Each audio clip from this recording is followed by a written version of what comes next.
Webcam microphone up close. Webcam microphone up close.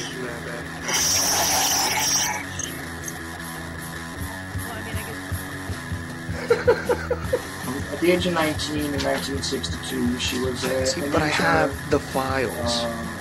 I read this stuff at the National Archives, and I read these other things. I said to myself, how can that be possible? The brain, fondle slab of choice. I don't know when that was. It doesn't really matter. Internet, professional wrestler, and not Jesse Ventura style. It doesn't matter where the cartoon comes from, as long as it's real. It doesn't. It's hard to get real information because seriously, they don't just breeze two together. Whenever I try to prove out one of these things, it's not. If you expect your government to tell you the truth, you're going to sadly disappoint another one of these things. Dear Lord, what a dirty, dirty old man, huh? Really? Can't be serious. Is this really how you want things to be? Come on.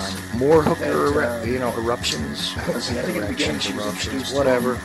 Like Dave Powers kind of. Really? Allegedly broadcast live from Kima Region 2, within the borders of the formerly united and currently occupied states of America. We bring you the Ochelli Effect. It's like, damn sure, no, I'm an original. We have all these situations. I'd love to know why it takes 50 years, for that's that. For a 19-year-old girl to eventually get up to gumption to put these things out. And that is certainly that. It is a Thursday night on UCY.TV radio. This is the Ochelli Effect. I am Chuck Ochelli. So, tell you, it's been a weird week, and hey, this Thursday, at least I don't have the migraine headache I had last Thursday, so I won't be as confused or befuddled as normal. I'll still probably trip over my tongue, but hey, who's counting? All right. A couple of things real quick. Thank you for tuning in. I appreciate it, especially anybody who's come to the website at ucy.tv/TOE. There's a chat room there and all that good stuff, plus an archive. I do appreciate all you people that tune in on the TuneIn app. Little repetitious there, I guess. Tune in with the TuneIn app. Anyway, iTunes Radio, whatever it is you're using, thank you, and we appreciate everybody who does go and pick up the MP3s later and all that good stuff. I think I'll actually have phones tonight, too. Looks like. Let's see. Yes, I do actually have phones tonight, too, but we're going to hold them off for a bit. My guest tonight is Suzanne Posel, who has been on before. And, of course, everybody knows Occupy Corporatism, the USIndependent.com, all of these wonderful places. And if you have any sort of social media, you'll see her all over the place with a plethora of articles. And just as a side note, she also is an administrator on the Ochelli Effect Facebook page, where she puts her articles directly up into the newsfeed there as well. So, that is that. What else was I going to bring up here? This is where I do lose my train of thought regardless of whether I have the migraine or not. It's just because I'm just a cluster walking. But anyway, Suzanne, how are you doing tonight?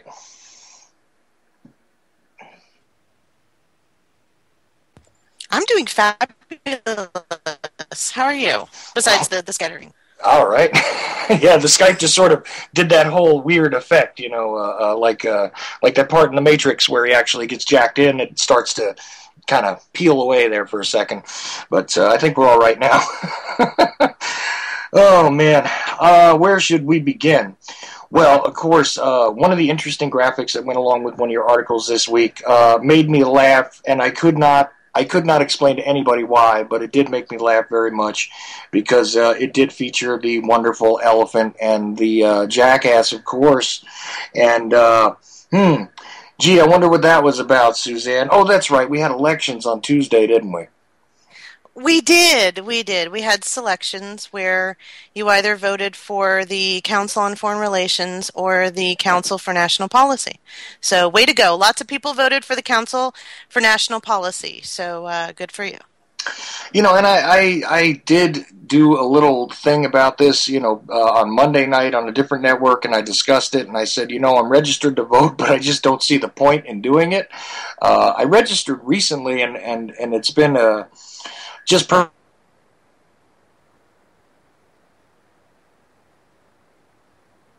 personally, I mean, I have not actually voted in a major election since the last time Okay, so this tells you something, and I did register to vote because it was just easy to do this time, and it kind of cracked me up, and also it was fun to look at the lady's face when I didn't pick one of the prescribed parties right away. So, I guess I just amused myself that way, and now I'm also getting letters. I don't know if you heard about this, but the Democratic Party in North Carolina sent out letters the week before the selections occurred, and thank you for correcting me there because it was a selection, basically saying that, we're going to want to know why it is you don't vote, and we may wonder why you've let your friends and neighbors down if you didn't go and participate in this wonderful process. And I couldn't believe that I received a letter like this, Suzanne. Why not? They want everybody to get up there. They want to know who their demographic is, folks. This is all data mining. It's not just about swaying the vote. It's about data mining. They need to know how many people... Look, the election that we just had is more about the presidential election in 2016 than it was about the midterm elections, okay? So the Council on Foreign Relations is trying to get their candidates together. Will Hillary run, or will she walk, or will she... sit it out? Who knows? Or get another concussion. Yeah. Or get sick, or just throw a tantrum in front of Congress again. Make women look good. Or will the Council for National Policy pick Rand Paul or Jeb Bush or anyone else? Does it really matter? They could put Sean Hannity up there. I don't think it matters at this point. Well, no, and they always need stalking horses. I mean, and here's the funny part: if I'm Joe Biden, I'm really ticked off at this point because he's not even considered a serious contender for anything. But then again, that's because he's unpredictable. He says things that he really shouldn't, and as a politician, he should have a coach who teaches him what to say and what not to say, or he's just not paying attention in class. Yeah, he does go off script. You got to give him that. I actually kind of, now this is going to be a sick admission right here, but I actually kind of like him because he goes off script once in a while. I appreciate the ad-libbing that he does every now and then, besides making, faces behind Obama when he's making a speech in front of the Congress, which I don't know if you've ever studied any of that footage, but that is just hysterical as far as I'm concerned. You ever watch his expressions during Obama's speeches? Yes, and I also watched the expressions of everyone else around Obama who are looking at their nails, maybe looking at some porn on the internet, maybe sleeping. I do wonder if they give him, a little bit of rehearsal time, feed him his script into his BlackBerry first or not. I mean, because, he's not bad at reading a teleprompter. I got to give him that as well.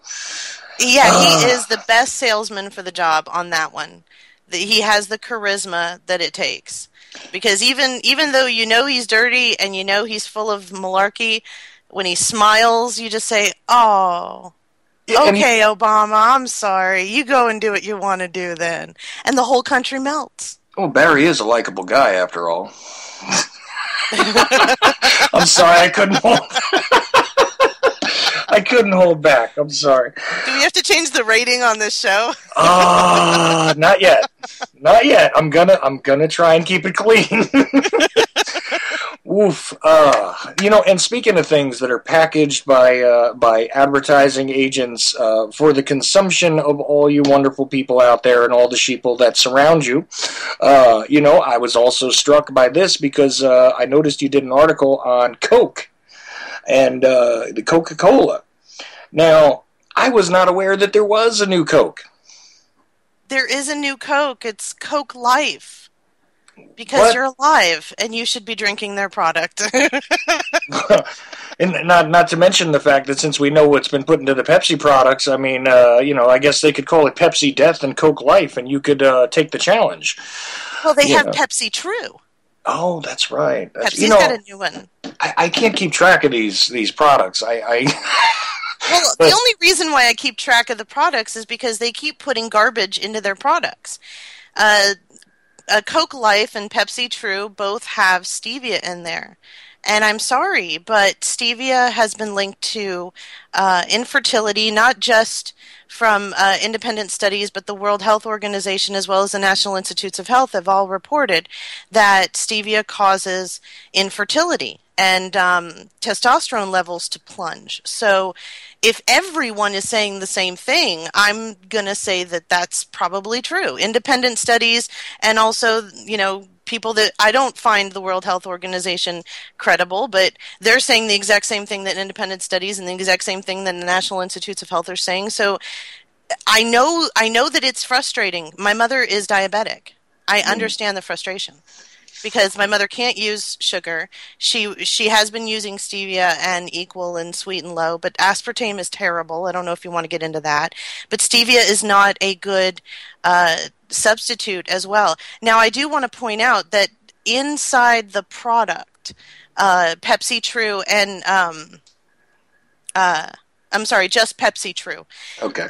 The contents of the product include carbonated water, sugar, caramel color, phosphoric acid, natural flavors, caffeine, and purified stevia extract. So for some reason, they feel the need to keep putting in sugar, even though they're marketing it as safe because it has stevia in it and it would be better for you. But it still contains sugar.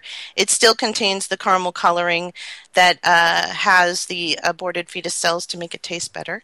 It still has the, because it's carbonated, they put the BVO, which is a flame retardant, just in case you spontaneously combust. If you drink this, you won't blow up.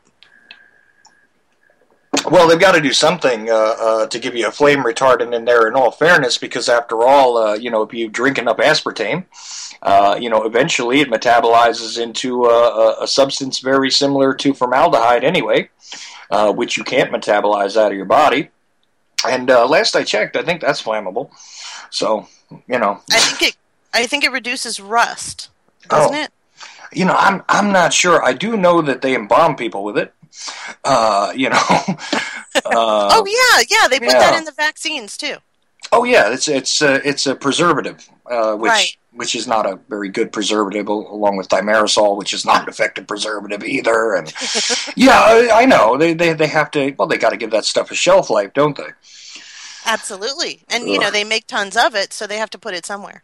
Let's see. And I was just trying to look to see what the title of it was. I was just caught by the picture because I first of all, they gave it a green label, and it does say Coke Life. And of course, life is in that wonderful, nearly dead art of script writing, which people don't even teach to kids anymore, I think. So, after a while, this will be something almost akin to a foreign language anyway.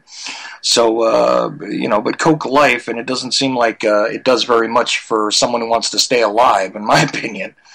But, no, and they're marketing this specifically to teenagers through fashion, culture, and gaming. They want to make sure that they build a relationship with today's youth to boost their sales. Because, let's be honest, soda has been showing falling sales profits and for quite some time, and it's not just the sugar ban, and then the sugary drinks ban that's been going on across the country, but people are waking up to the fact that this stuff is not only bad for you, but it's dangerous, and you really shouldn't be consuming it. Right, and there's a locality in California that actually passed this extra tax on sugary drinks now, right? So. Right, and Bloomberg tried that in New York, and everybody's mad. Well, yeah, of course. I mean, look, you can't you cannot take the sugar and the caffeine away from a New Yorker, man. You're looking to get yourself killed. And don't cross the street in New York. Oh no, you can, but you got to know how to do it. Well, if you're a sprint runner, if you're a marathon runner, go ahead and cross the street. See, I lived in the East Village, and the funny part is you're not that far off the mark, that's for sure. But you have got to be well aware of what's at least 2 blocks away because nobody is moving according to the prescribed speed limit, and traffic lights are certainly suggestions in Manhattan. So. Yes, yeah. It's like that in Miami. I grew up in Miami for the second half of my childhood, and yellow means go faster. Well, yeah. Miami. Same thing in New Jersey, too, but, another topic.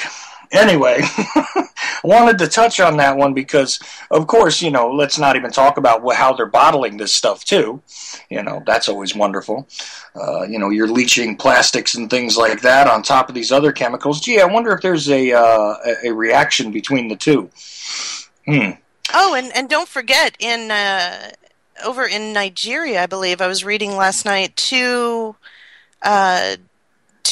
CEOs from the manufacturing plants over there for Coca-Cola have been indicted and did not show up to court on criminal charges. Well, Yeah. Meanwhile, you and I get a summons, boy, they'll come and get us. That's for sure. Yes, they will. Yeah. Even if we weren't there, et cetera, it doesn't matter much. Well, they check our Facebook page and see what we're into. Yeah, and speaking of Facebook pages, another article you got up here, Zuckerberg will take care of your donations just like he takes care of your private data. That's what the meme says.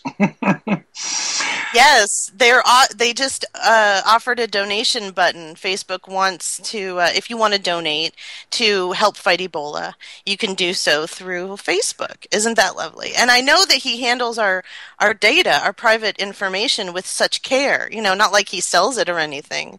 So I would think that he would handle our money with such care, right?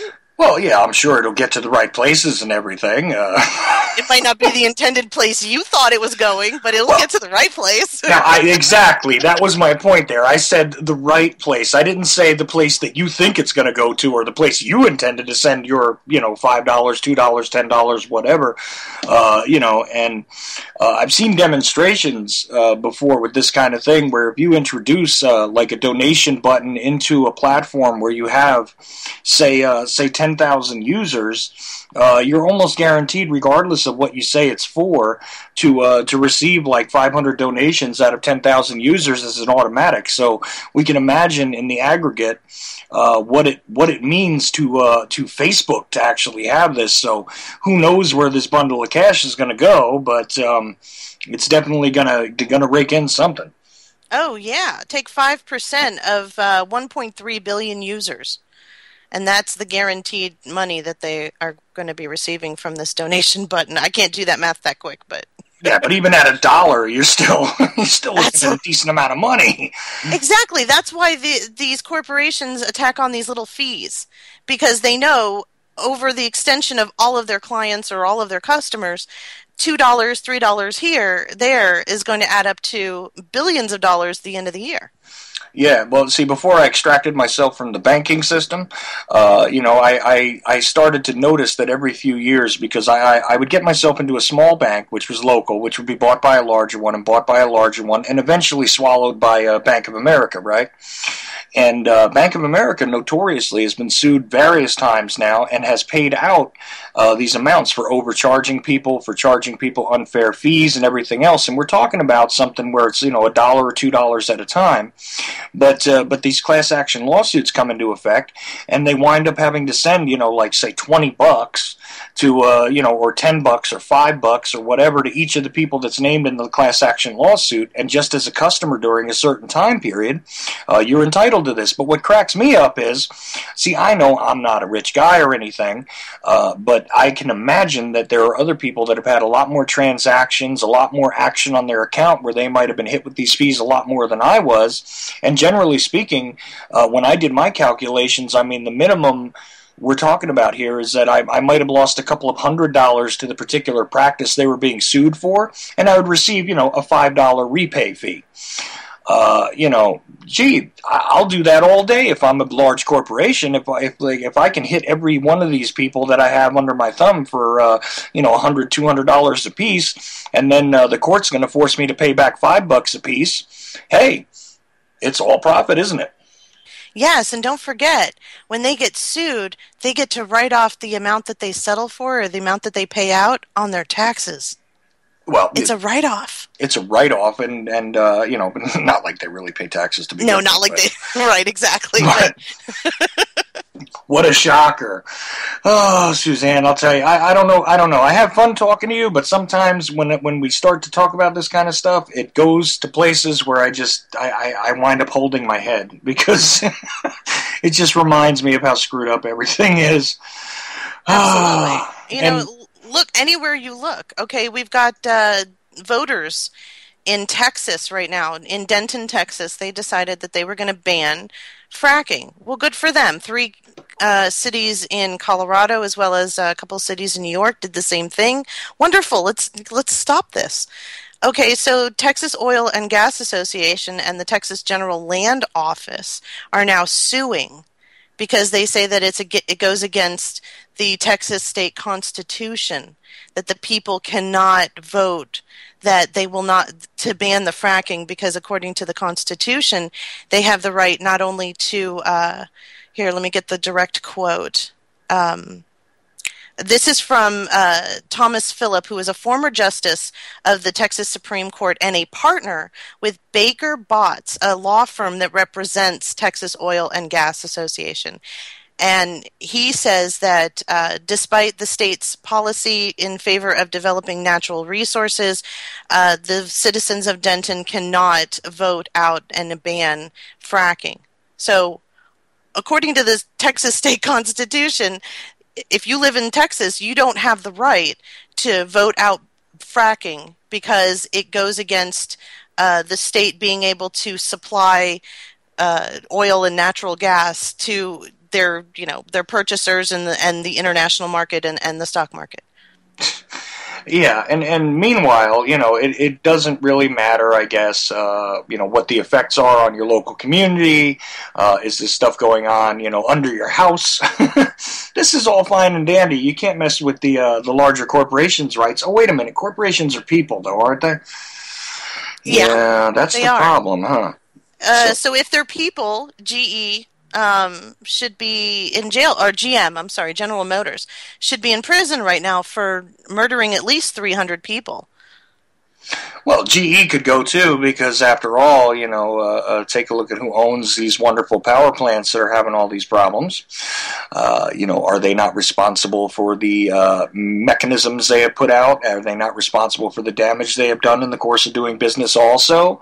So GE, I don't think was a slip of the tongue on your part. I think it was just another subject that we weren't necessarily going to get into. But since we're talking about energy, hey, remember Fukushima? Okay. Anybody? Yeah, it's still leaking.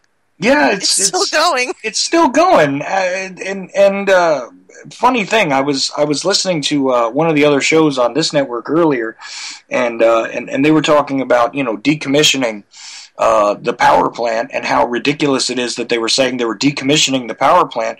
This is the controlled disposal of a disaster which is still unfolding more than 3 years later. How is that decommissioning anything? It's destroyed. It's not decommissioned itself. Well, yeah, exactly. That was a nuclear hot seat with Libby there. She was talking about that. I'm pretty sure. I mean, I didn't catch the whole thing, but that point just made me stop for a moment and say, yeah, good point.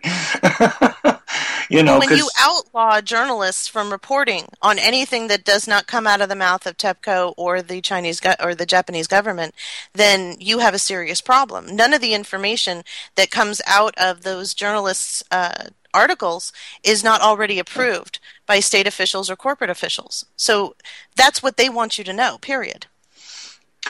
Right, and of course TEPCO is now controlled by the Japanese government, which means that if one wanted to sort of make a complaint to somebody at this point, right, they should be able to utilize their chosen representatives here to communicate with the representatives over there, I think.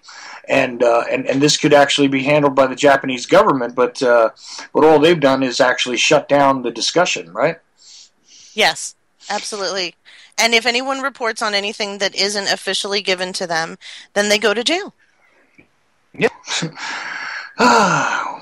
Welcome to the new journalism. That's why this is so important. I put out this article on Sunday, which I normally don't post an article on Sunday, but this article was extremely important to me, and so I put it out. The FAA and the Ferguson, as well as the St. Louis Police Department, all got together and decided to put a 37-mile radius no-fly zone specifically for the media. for the first 12 days of the protests in Ferguson. And the reason why I put out this article so quickly is because I wanted, or on Sunday, I wanted people to realize citizen journalism is so important. What I do and what you do when you get out your smartphone and you start filming something and you put it up on YouTube or you put it up on Vimeo or you put it on Vine or wherever you put it, it is so important that we keep doing this, because the initial reports that we got out of the people who got out their phones and had cameras and were there on the scene, that was what was really happening. And the only reason why we know that is because those brave people got out their devices and started recording. Because the mainstream media was getting a huge block from being able to cover this information. They didn't want the media to cover it. So please keep filming. If you can, get better equipment and start doing this as professionally as possible, because we need citizen journalists right now. Right now, not only is the mainstream losing its hold because we have the internet and we have the ability to go to alternative sources for information, but they are also being blocked from information, and we are not. For some reason, our cell phones and our information got through, so please keep filming. Yeah, and that's a strange thing, too, because the mainstream actually did pick up on this and say that that there was a no-fly zone put into place, and they were complaining that this was something that was going to restrict them as journalists from actually being able to go in and cover the event. But as I recall, when this was first unfolding, when the whole Mike Brown shooting came out, and and we were first treated to that stooge Bodden, who I've got a lot to say about, but I'll be calm today. And his half of an effort sort of toward lending his authority to an autopsy report and all this other stuff on behalf of the family, blah, blah, blah. We were treated to wall-to-wall coverage. They had plenty of people there. They didn't seem to be restricted from entering the area in any way, shape, or form. And, and it seems like they're crying foul for no reason at this point, because they had the access. We were having a hard time getting a hold of some of these films and everything when the situation first broke, in alternative streams, at least in my opinion. I mean, maybe I'm wrong. Maybe I'm seeing this wrong, Suzanne. Well, I saw LiveLeak had great coverage. My friend Anita Stewart, she was on Twitter. She had a couple of friends, a couple of reporters who were on the ground, and so she was tweeting constantly. And so information was getting through from them through her on Twitter, on Facebook, and LiveLeak. I saw round-the-clock coverage on LiveLeak. So I was very, very impressed that this happened, because for what I do, and as much as I try to instill into people that evidence, not someone's opinion, not some theory, not some supposition, actual physical evidence is what's going to stop all of this. I promise you, it'll stop it. But as long as we keep spinning our wheels on conjecture, it keeps moving, because who knows what's happening and who knows who really did it. And it's this guy or it's that guy and it's this society or it's that society, and nobody really knows. So the fact that these people had their phones and their equipment there on the ground and were sending back information, the day of the shooting, this gentleman who lived, he's since moved, but he lived across the street, and actually Mike Brown was shot right in front of his house. Mm-hmm. He took a picture. My husband was friends with a friend of his and happened to see a tweet. The picture was taken from a cell phone, so my husband said, well, send me the original picture and I'll clean it up so we can see who this guy's face is, because there was a white gentleman standing over the body, which looked like he had his gun still in his right hand, standing over Mike Brown's body. And it just so happens that after my husband cleaned it up and sharpened the image, it looked a lot like Darren Wilson, even before we knew Darren Wilson or had seen his face. Right, and then there was all this confusion because Anonymous was supposed to come out and give the name of the shooter, and and here's the problem, as far as I'm concerned, and I know that I absolutely in no way support the idea of an unarmed man being shot by a police officer. Let's understand that first of all. But the thing is, I was saying even at the time that nobody really knows the whole situation. And meanwhile, now we're watching the maneuvering happen, right? Because of the grand jury being impaneled and all this other stuff, where there's leaks coming out.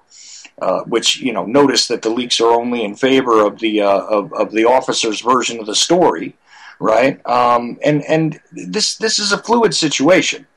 I think that a lot of this stuff was missed the first time around because people were rather, snowed by the whole, the mainstream coverage of the protest as opposed to the facts of the situation that got the protest started. You know what I mean? Yes, absolutely. It spun out of control very quickly. And the fact that the St. Louis Police Department as well as the Ferguson Police Department have histories of racially discriminating, with 60% of the population African American in Ferguson, and the majority of the arrests and pullovers and whatnot are African American.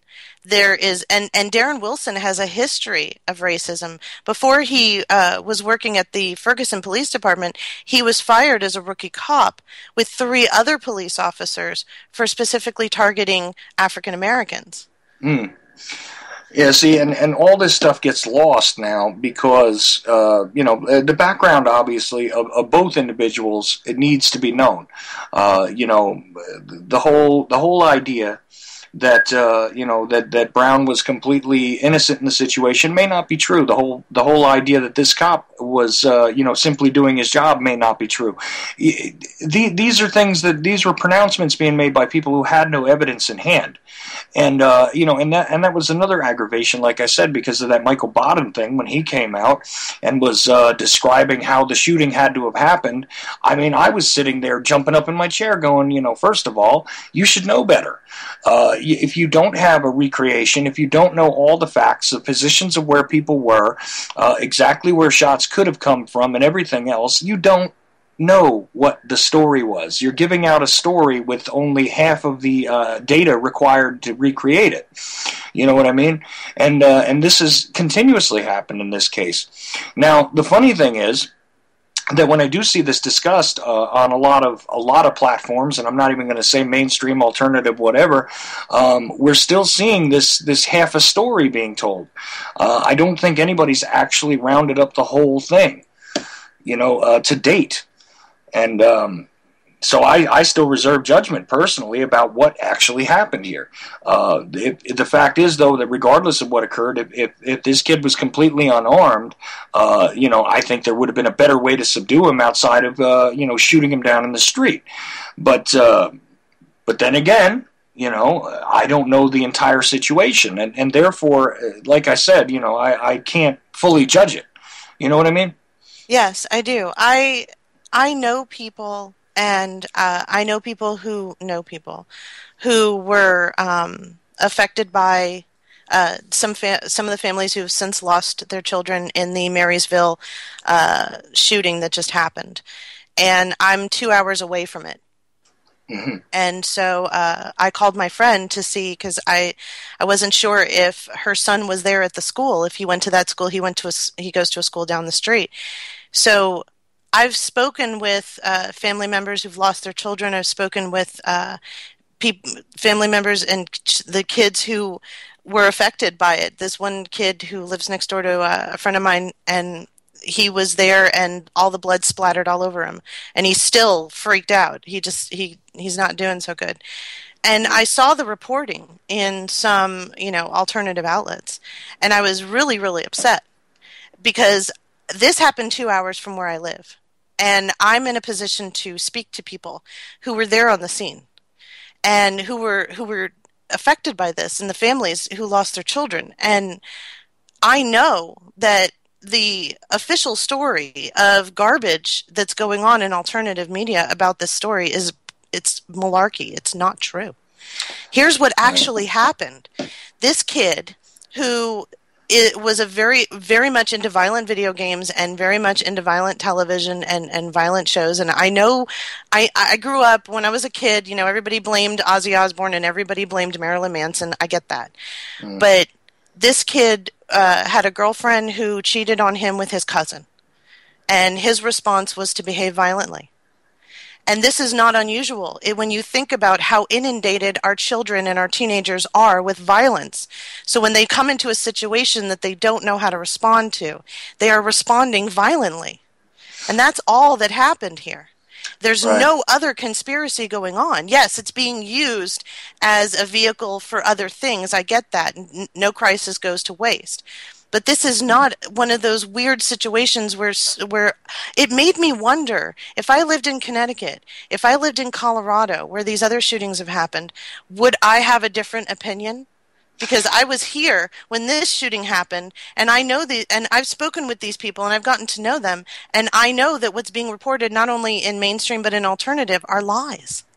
See, and I was aggravated right away because of virtually the same thing, and I don't even have the benefit of the perspective you have. Okay, but the first thing that I started to hear immediately was, crisis actors, and, yes. And who knows if there was even actually a school there, and I said, oh, whoa. Listen. Sometimes these things do happen, and you might want to look at the actual causes instead of making up stories to try and explain away what sometimes is a terrible situation that occurs organically. These kind of things have always occurred on some scale or other. But now, like you say, because, violence is normalized as a reactive solution to many things because you're conditioned that way. I mean, how do you solve your problems in your video games? How do they solve problems in your movies or in your TV shows? Well, through violence, through torture, he shot this person because he felt like he was wronged, and et cetera, et cetera. All this stuff has contributed to a mentality now where they're desensitized. It's not the same like it was, number one. Number two, you're talking about adolescents, okay? And adolescents are emotionally charged about things that you and I would not even be upset about. You know what I mean? Because we're older. We've already been through that. But if we think back a little bit, we can probably remember times when we got extremely emotionally charged about perceived wrongs, perceived things that had gone on in our lives. And this could very well just be a kid who didn't know how to react, who nobody was watching, who just flipped and did the wrong thing. It does happen. And it doesn't require crisis actors, and it doesn't require a vast conspiracy theory, and it doesn't require mind control. It just might be something that happened. And that's what I said on day one about it, and that's why I haven't really talked about it since. Because, to me, it's just one of those things that, I hope that all of those involved who have been hurt by it will have an opportunity to get through it and get over it. And I don't think this is something that we need to focus on. I certainly don't need to feed the agenda, which is behind seizing upon it, which is different than creating it. Okay? Let's not forget that, because as you so aptly stated, no crisis goes to waste. So definitely they're going to use it. I mean, if a kid kills themselves, they'll use it, and it could be the kid was depressed. If a kid hurts somebody else, they'll use it, and it could be the kid was just out of control. These things do happen. Okay, and I'm not even stating that I understand the story behind this kid. I'm just saying that sometimes these kind of things do occur, and it doesn't require a vast conspiracy to light the fuse, And immediately, like you said, I mean, you heard it, didn't you? I mean, they were just jumping on this like, oh, it's just like Sandy Hook where nothing actually happened. And it's just like, and I went, are you serious, guys? I made a statement on Facebook, and I let everybody know that these are lies.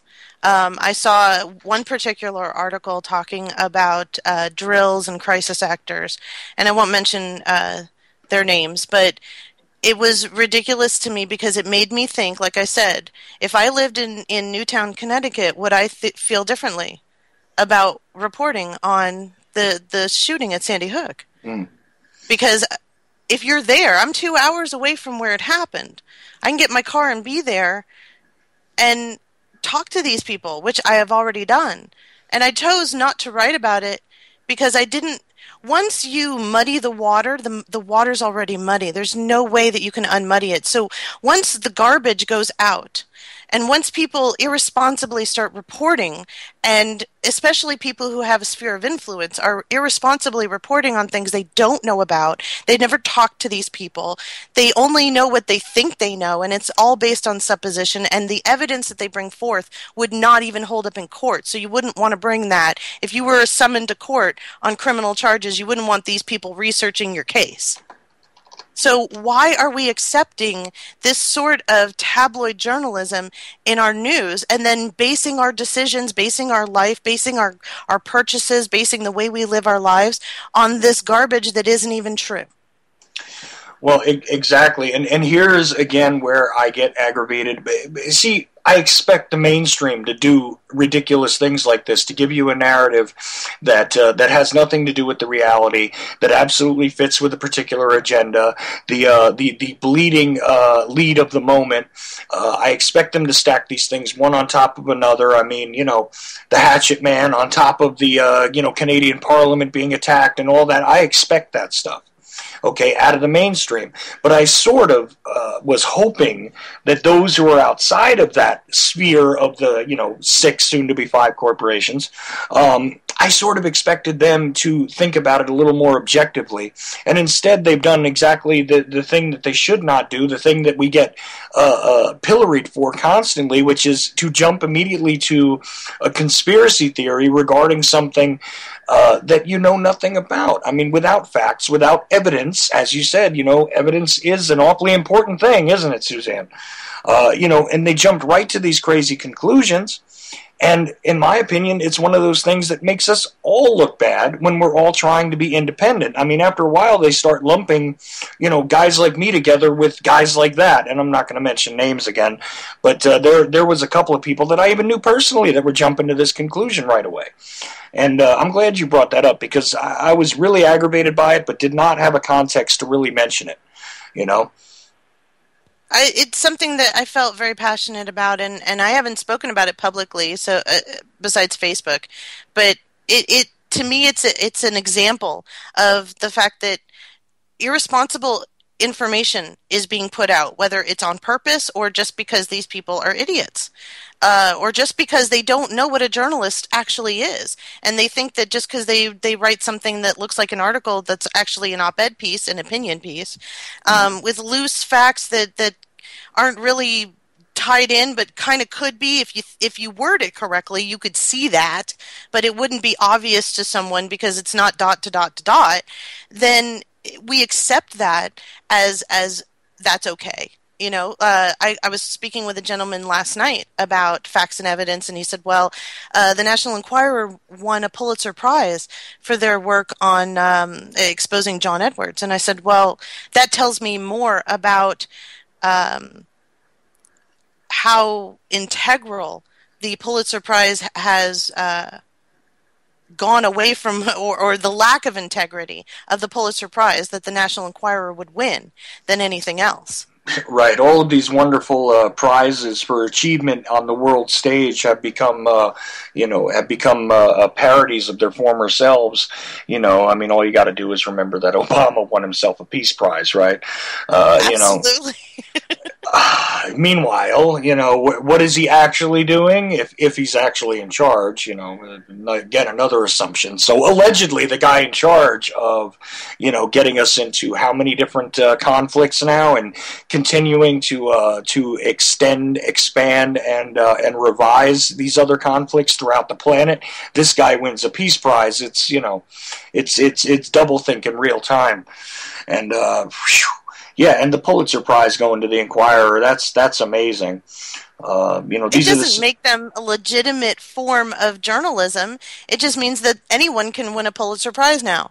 It's not an elite prize anymore. No, and what cracks me up is, of course, the Enquirer and all of those tabloid papers, you know what I noticed, and I took note of this around the 50th anniversary of the Kennedy assassination, that they were resurrecting for the previous 6 months leading up to the 50th anniversary. They were resurrecting every single debunked, stupid, silly theory that you ever did see as as main headlines on their still existent paper paper products that they put at the end of the aisle in the grocery store. Stuff that had been debunked 10 years ago, 20 years ago, 30 years ago already. Things that were absolutely ridiculous. Still putting it out there as if it was brand new evidence. Just continuously recycling their own garbage, which, I guess I got to give them points for recycling, but I don't know. But not when it comes to information, because, the more often they repeat the old lies, it seems as though, there's a whole new generation of receptive people that don't remember that this stuff was already debunked, and they still come back with it. And I wonder if, the events of 9/11 are going to wind up the same way, on the tabloid journalists, pages, where you end up, and I'm so trying to control my language here, Suzanne. I think that probably in about 5 or 10 years we'll see sales. This year for 9/11, the stores are dropping their prices like the buildings dropped. I mean, yes, there'll be that. I'm sorry, I didn't mean that. But wow. Yeah, well, they might. I mean, after all, they do start putting out the Christmas stuff sooner and sooner, so at least it would give them something in between, because nobody goes and buys anything special for Thanksgiving except, their GMO turkey and stuff. Yeah, they started the Christmas season as soon as you ended your trick-or-treating. Oh, well, I saw it beforehand here in North Carolina, to be honest. Oh, no! Yeah, long before. I mean, at the beginning of October, they were already setting up their Christmas displays.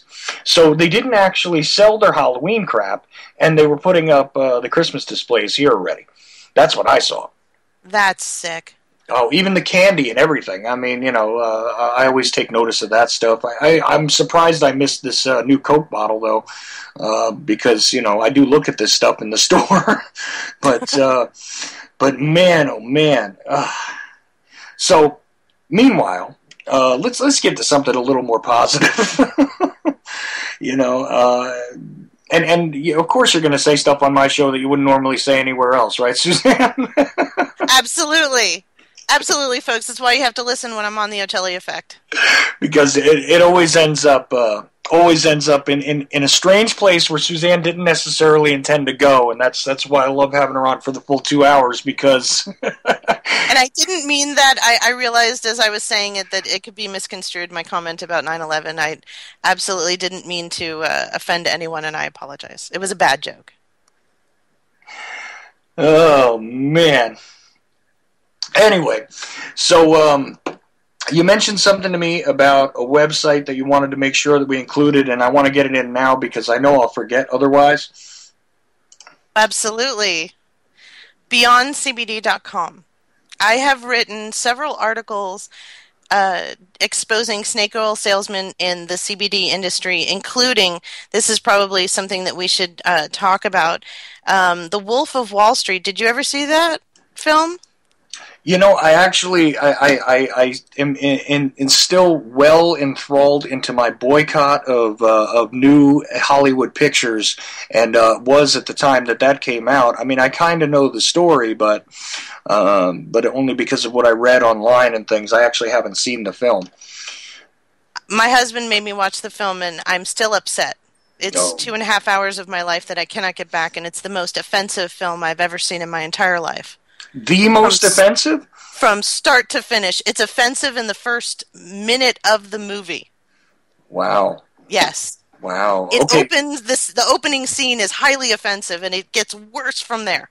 Well, in a brief sort of way, can you tell me why the opening scene is so offensive? It involves cocaine and a prostitute and a compromising position. Well... And I was highly offended, and I was really upset. And my husband said, you have to watch this. I want to watch this movie. We're going to watch this movie together. So I watched it. I was very mad.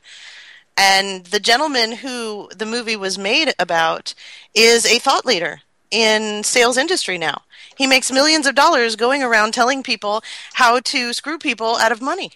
So he went to prison, and now he made all his money back, and he's living the high life again.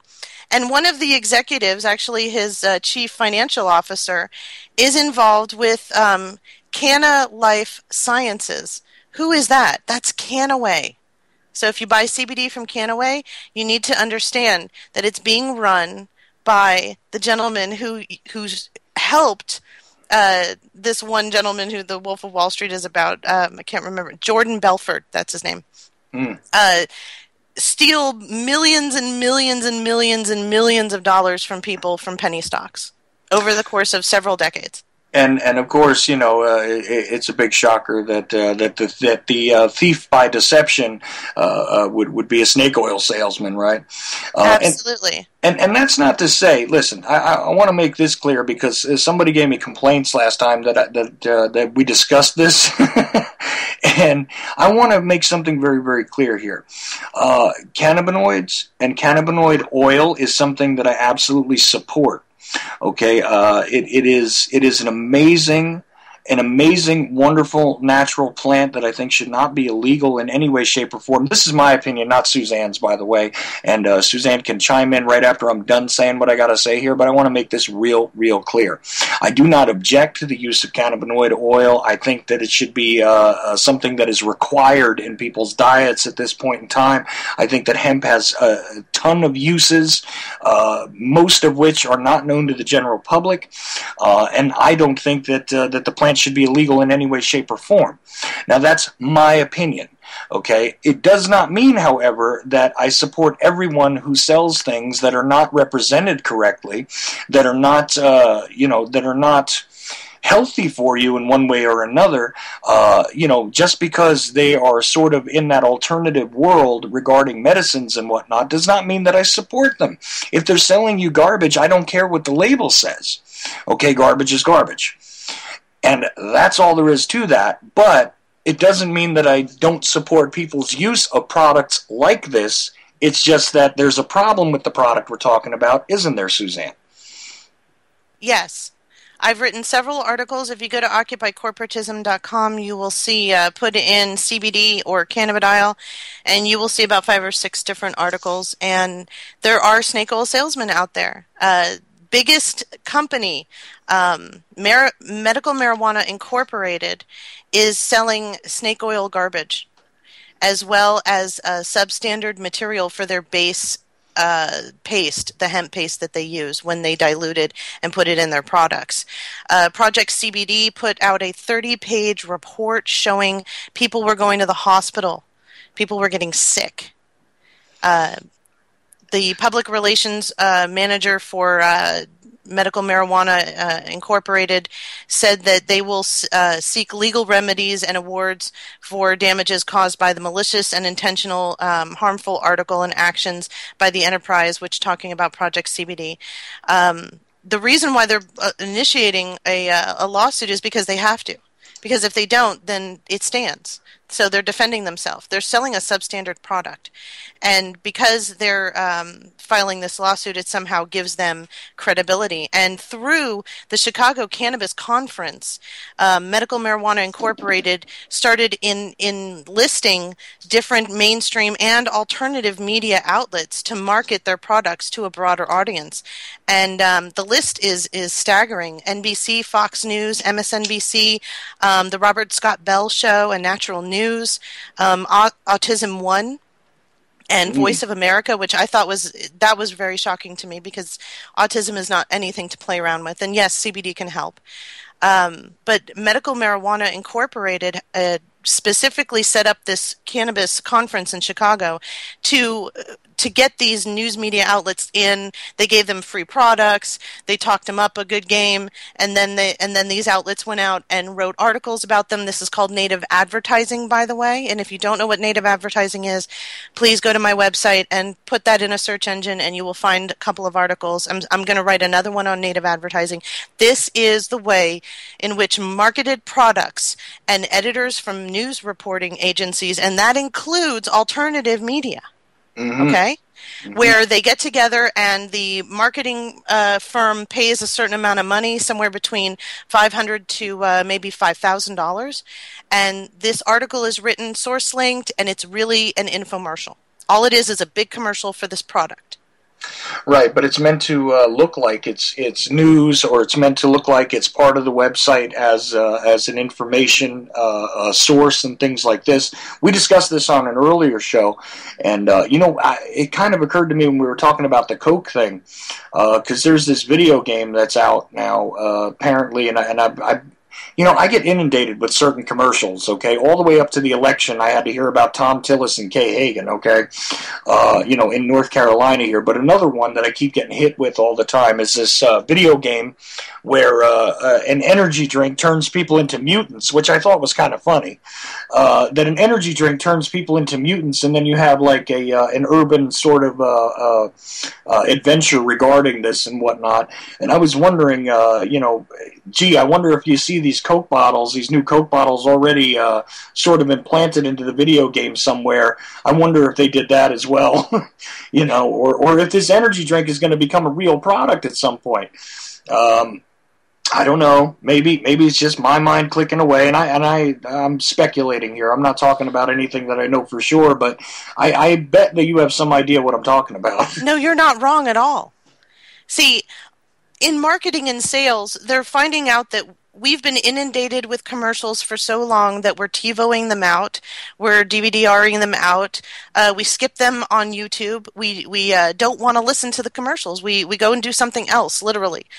And we're not necessarily clicking on advertisements on the internet. So what media companies are doing is marrying with marketing firms. And the sales and marketing are putting the products in. Everything. Eventually, the show will be a commercial. The purpose of the show will be to sell things to you.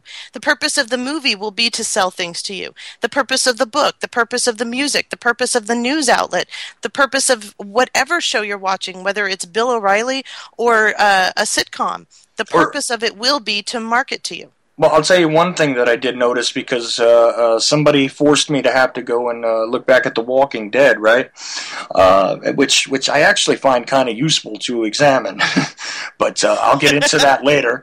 But here's the funny part, is that for 2 full seasons, pretty much, they advertised, there was this vehicle which was featured in the show, which was, of course, one of the advertisers of the show. I thought that was kind of fascinating. But this kind of stuff is everywhere now. The placement of, actual products into fictitious situations is not something that's done by accident. There's absolutely a deal on the table to do this. And I mean, people have been doing this for years in the motion picture industry. Here, I'll give you a fun example really quick. When we were younger, Suzanne, here we go. We're going to go back to the old days. Yay! When we were younger, you remember Wayne's World? I do! On SNL? But there was also a movie. Yes. Okay, so remember that point during the movie when they made a joke out of native advertising, kind of, because this is an old concept. Suddenly they were eating a Pizza Hut pizza, I think it was, and drinking Pepsi, and they were pointing it out and like actually, being really obvious about it. Do you remember that part of that movie? No, I don't, but I don't doubt it. Yeah, I can just see Mike Myers winking at the camera, as he's eating the pizza. Oh, I assure you, and even the Garth character winds up dressed in like I think it was Fila gear or something. Like just in the next shot, he's suddenly dressed completely head to toe in like Fila looking hip hop gear. I'm pretty sure, and it was like well, I just don't understand why people sell out. But it was made to be a joke there. But now it's become something a whole lot more covert. And it's being introduced into all the media, it seems. Absolutely, that is and for me, journalism for what I do, native advertising is the death of journalism, because you can't tell the difference between the native advertising and the actual article about it. In fact, now when I go and look at news, I'm sensitive to it, and I see the native advertising, and I pass over lots of stuff because I know that it is just a commercial. And even by my reporting on it or commenting on it, I'm helping perpetuate the idea that this product should be in your sphere of influence somehow, so that when you go to make a purchase, you're more likely to draw up that memory of that product and go and buy that first. Well, right, and there's always a portion of the story, even when they have to give you something that's sort of negative about the product or whatever else. There's always a big write-up about, the history of the product, or things that have been done, by the corporation. A good example is, and here's another thing: the corporations are so ubiquitous at this point that even in your schools, okay, you go to any school in just about any locality in this country, and you'll find that, the local Walmart gave them something. They have plaques on the wall which say Walmart on them, stuff like this. It's yes, everywhere. In fact, it is everywhere. My husband caught a tweet from some reality show star. I can't remember her name, and she was talking about how great this outfit was, and she loves the product. That is, she got paid, somewhere like $5,000, $10,000, $20,000 to tweet. That's what Kim Kardashian gets paid for. When she talks about these jeans and this stuff that she likes so much, it's no different than when you're watching a commercial and Jennifer Aniston starts talking about this product that she's using because she's getting old. It's the same exact thing, except now it's on Twitter, now it's on Facebook, now it's on Google+, now it's all over YouTube. See, that's why they quantify people's value. There's a couple of ways now where they quantify your value based on the amount of followers or readers you have. And believe it or not, that does translate into a framework by which you can sell your native advertising, doesn't it? Yes, it does. When you purchase these clicks, you'll drive up, how many readers or followers you have or whatever. But what the advertisers do is they look at that. They don't necessarily look at quality. They don't necessarily look at how long the person is on your website or how many pages they click through. If you have a high click rate, which you can purchase, then you're accessible to boatloads of marketing, because you can say, hey, even though they only stay for a second, I've got 15,000 or 15 million click-throughs per month or per year or whatever it is. And what the sales and marketing are looking for is that percentage. They know that out of 1,000, 10 are going to click through. They know that out of that 10, 1% is going to buy something. And they're good enough with that. And it brings us right back to that point about Facebook, because, they know that the number is so high, the amount of people that are there, even just by accident, they're going to collect a certain amount of money. So obviously, if you can make a deal with all of Facebook, you've got it. You know what I'm saying? So it's a matter of quantity. Eventually, there's going to be some people that are going to go through and are actually going to spend their money in one way or another, whether it's a donation or by purchasing a product or what have you. It's going to happen if you have a high enough number, and that's really what the game is about: is the amount of views, the amount of look-throughs, and this is why it's all relevant, I think. Oh, absolutely, and they promote each other. If you see alternative media promoting mainstream media, be careful. That should be a red flag. If you see mainstream supporting alternative, be careful. That should be a red flag. There's a relationship going on there that you're not aware of. If all of a sudden someone in alternative changes their stance on someone who is fringe mainstream, then be careful, because there's a business relationship going on. And since everyone is trying to step up higher and higher and get to the top faster, it's all through connections.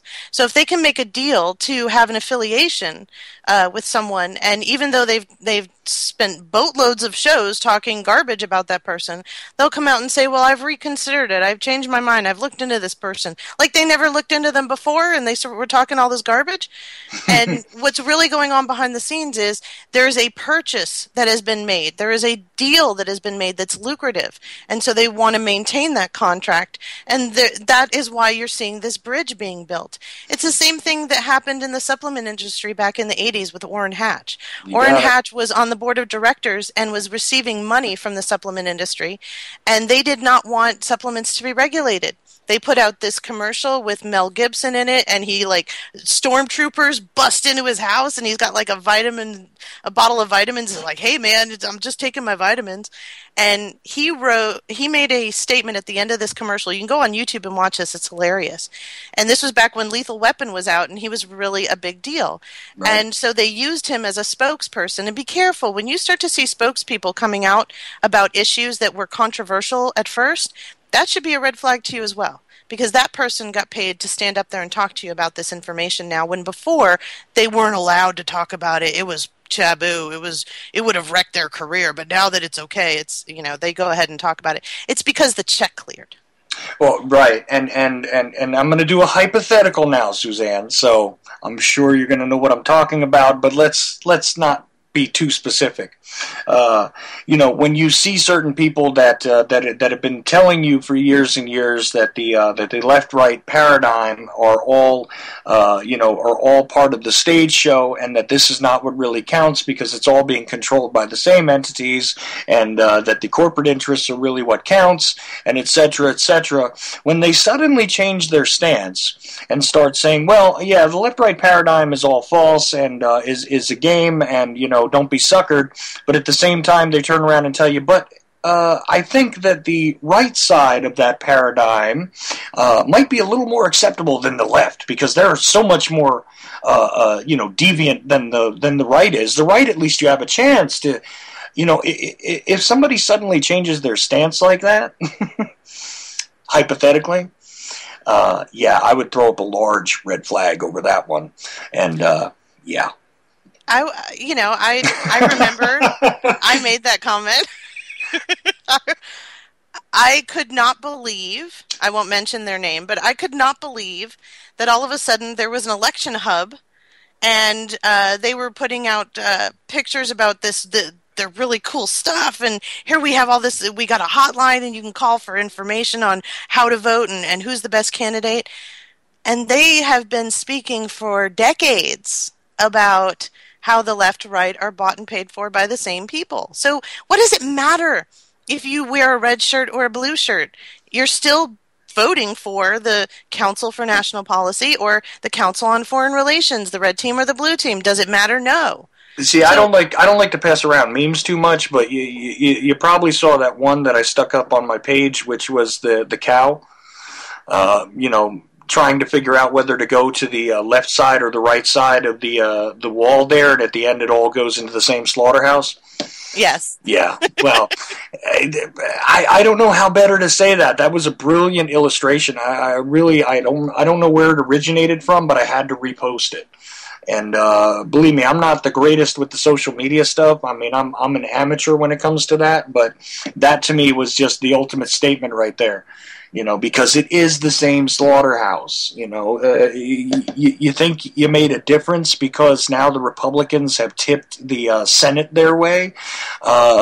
You think things are going to get better? Really? No. The first thing on their agenda, I was watching Jon Stewart's coverage, and he had the president of the Republican National Convention speaking. And this man was saying, well, the first thing we're going to do is get that Keystone Pipeline up and running and go through. And what's the first thing that's being talked about in the news? The Republicans are gearing up to put out the Keystone Pipeline. We already have it. The Keystone Pipeline already exists, by the way. I don't know if you guys know that. But they're not arguing about whether or not we should build the Keystone Pipeline, okay? It already exists. It goes to Oklahoma. Mm-hmm. And that's where it ends.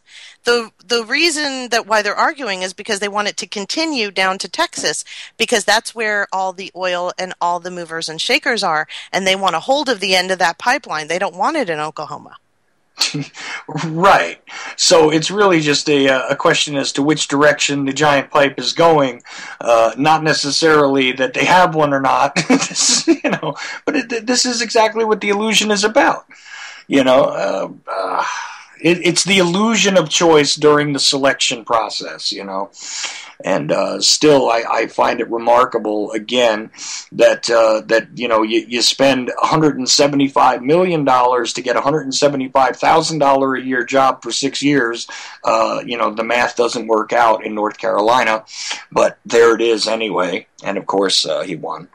But... You know? A lot of Republicans went unopposed. Mm-hmm. And so they won just because they...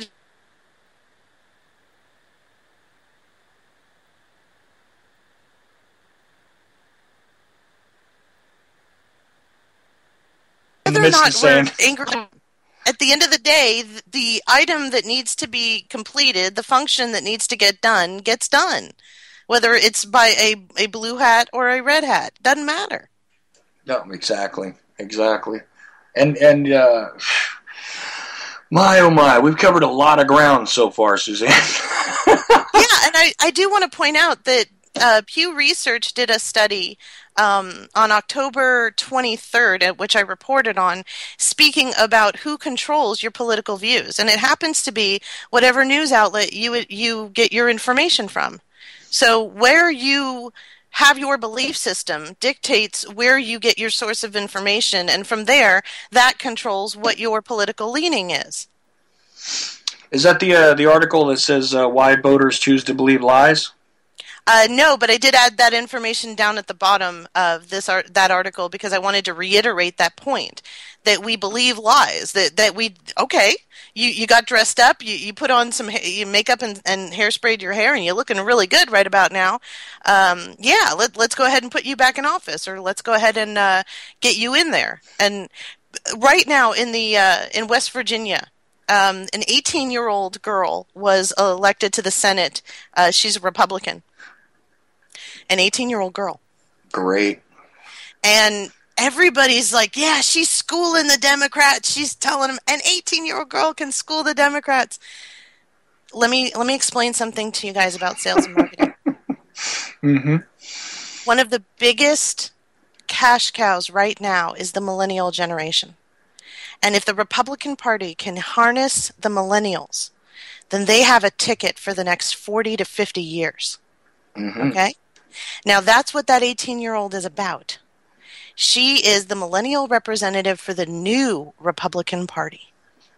And if you don't believe me, just sit back and watch over the next decade as the Republican Party starts to woo the millennial generation who will be in charge over the next 30, 40, 50 years.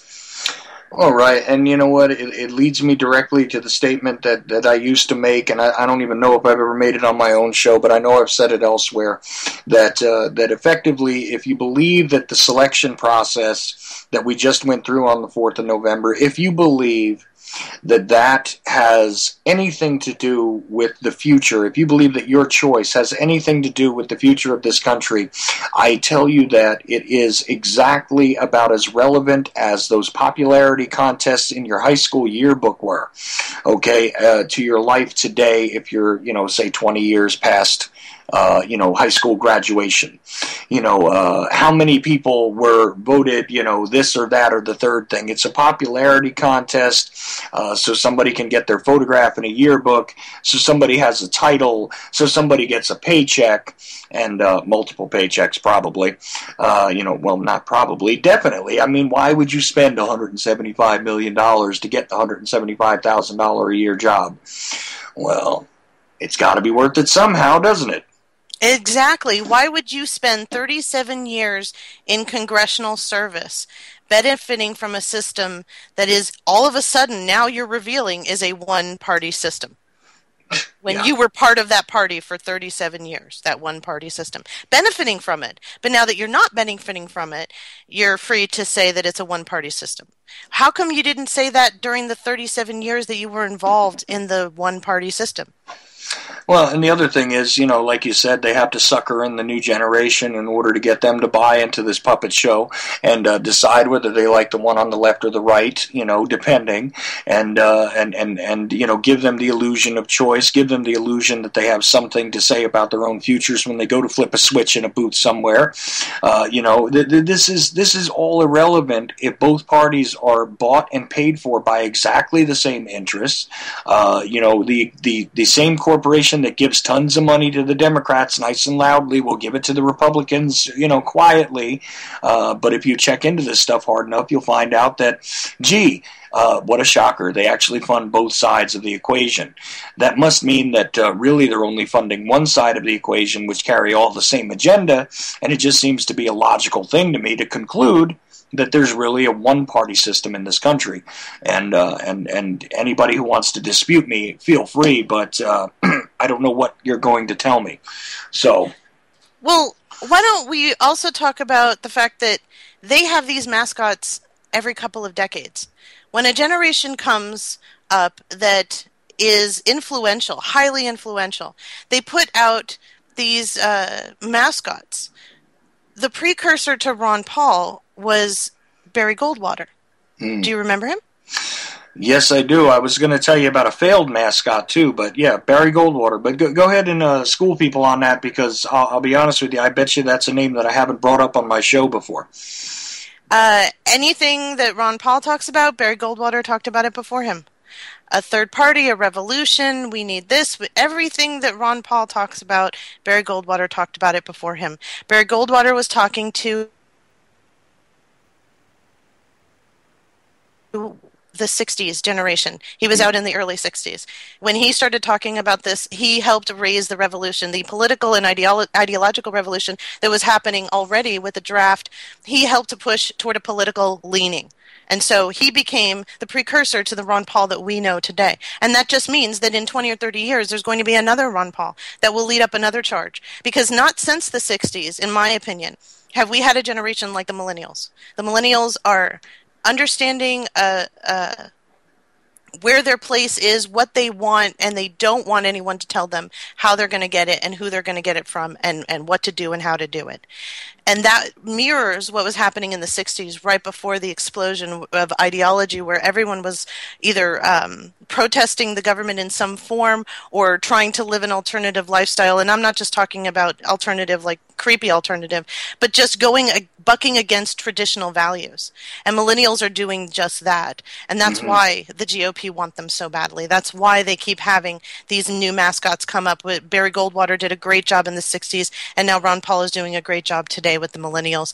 And in 20 or 30 years, there will be another Ron Paul who is just like Barry Goldwater. And it will continue on as long as it's necessary until they get their agenda across with these mascots. They're going to keep bringing them up. They're going to monitor each generation and see what they're willing to stand up against and what they're willing to take and push them to their limits to get their agenda across. That's how they do it, because it's a lot easier if you think you came up with the idea than if they tell you they came up with it and you have to follow what they're doing. Oh, absolutely. I remember, and I'll tell you about a failed sort of mascot that they had, for the left side of the paradigm, and that was, of course, Al Gore. I don't know if you recall, but they were trying to push this even in the schools when they had those reader publications that they gave out to all school age. I don't even know if they exist anymore at this point.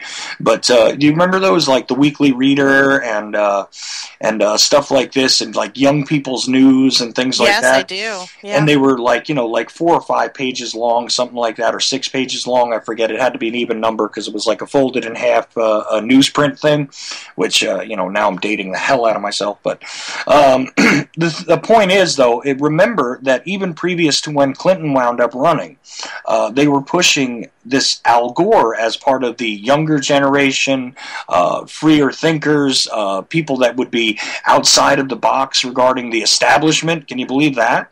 Al Gore, the husband of Tipper Gore, who brought us the Parents Music Resource Center and all this other stuff, was going to think and do things in a different way and was going to lead the country forward for those of us that were disenchanted with the system. And if you think I'm kidding, I'm guaranteeing you somebody out there somewhere has some of these old publications. They did exist, and Bill Clinton was even pushed on us as a alternative kind of guy. He was definitely, not a stick in the mud like the previous generation. He wasn't part of the establishment exactly. Of course, we all learned exactly what that means later on. But you do remember those guys being presented as like the young generation of politicians, right? I absolutely do. I remember I wasn't political at all as a kid, but Clinton was very big, and I remember he was charismatic. He appealed right. He wasn't a stick in the mud like our parents. He was a cool kind of dude, and he was running the country, and that's how they marketed him. And it was successful. It worked. Oh yeah, I mean the saxophone, the whole, I didn't inhale, wink, wink. I mean the whole bit kind of worked out a little bit for those of us that were younger and not quite aware of what the real game was. And this is why I say when I hang my head a little bit that I did vote for the guy. Of course, I find out later that doesn't really matter, but. Oh, Suzanne, what a world it is. And you're right, though. They do need new mascots because everybody else is aging out pretty much. There is no alternative person. I mean, I remember Ross Perot. That was pretty interesting as well. In case people forgot about him, he was supposedly the third-party candidate during the time that Bush and Clinton were running against each other, and is often credited with tipping the selection toward Clinton that year because he was a guy, and he used to be so funny. He would come out with those charts and talk really, really fast, and he was kind of a goofy guy. I was really entertained by Ross Perot, but nowadays I realize, what a stocking horse is, and what the theater is really all about, and what the players are really in it for. So, Ross Perot was a member of the Council for National Policy. Not only that, but he helped fund the Iran-Contra scandal. See, a lot of people don't know that, but that is true. That is absolutely true. But it just amazes me how people still look back at that, though, and think, well, if Perot would have gotten in, things would have been different. They all say that because the grass is always greener on the other side, and there's always next year. There's always next election year. There's always the next cycle. You can make it better. No, it's the Council for National Policy or the Council on Foreign Relations. That's really where it is. It's not even Republican Democrat. The people pulling the strings, the people putting out the agendas, the people putting out the narratives and the storylines and the things that you should be concerned about are the Council for National Policy and the Council on Foreign Relations. That's where all that information is trickled down to your Anderson Cooper, your Bill O'Reilly, your Daily Show, your Colbert Show, and lots of your alternative outlets as well. All of that information trickles down, and it becomes the narrative, the official story, the things you should be concerned about.